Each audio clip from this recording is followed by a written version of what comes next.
If Texas were a country, it would be eighth in total incarcerations. My name's Latrice Cook. I am the founder and executive director for MELJ Center. We assist those persons that have previously been incarcerated and their families.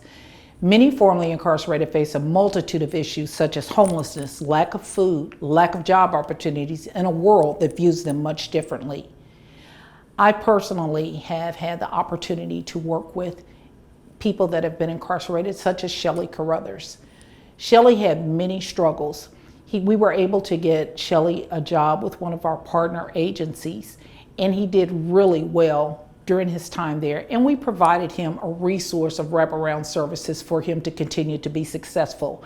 At MELJ, we are centralizing the reentry process for formerly incarcerated persons to reduce the level of recidivism in the greater Austin area. Our solution is a center for holistic long-term recovery that considers the immediate and long-term needs of its participants. We have also been fortunate to receive grants to sustain ourselves as well as intakes. However, we are looking to establish a more stable business model so that we can have controlled growth and focus on predictable sources of revenue. Our first contract provided $57,000 in revenue over a 2-year period with Texas Department of Criminal Justice, who was elated with our services. And after considering our cost to deliver on the contract, MELJ netted about $25,000 in profit while continuing to deliver on our mission. The finality of Shelley Carruthers' story and the way I highlight what we can do and cannot do because of lack of holistic services. Shelley passed away in 2018. If we had had the funding and the revenue, stories like his could go differently. We are asking for $50,000 to contract more employees so we may increase profitability by 50% or more and extend our reach. To increase the number of part-time employees will enable us to take more contracts, which nets more revenue for a course of 5 years. New revenue will enable us to reach more program participants.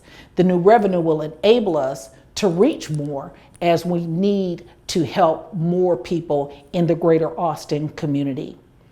Shelley Carruthers was a loss, but that does not have to be the end of our story. We need your support to help us help others. Thank you.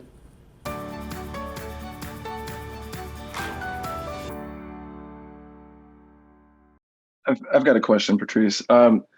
So I think I was a little confused about the contracts. So the contracts that you're getting, are these grants, or is I guess I'm really just kind of curious about where the revenue comes from.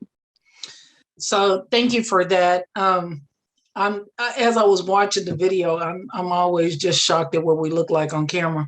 Anyway, so the majority of our support is through grants. Our initial contract was because we were the only outpatient substance abuse provider for people who had had a requirement on parole to take substance abuse classes. And because of that, TDC contracts with persons in the community who can provide that resource for those persons who are on parole.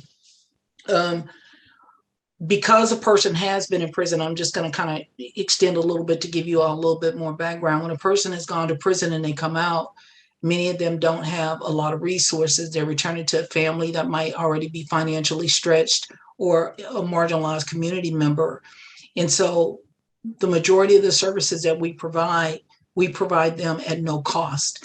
So there might be there may be somebody that has a myriad of things that they are in need of, and we provide that at no cost to them, so that it doesn't increase the pressure on a person who is just making it home and back into their community.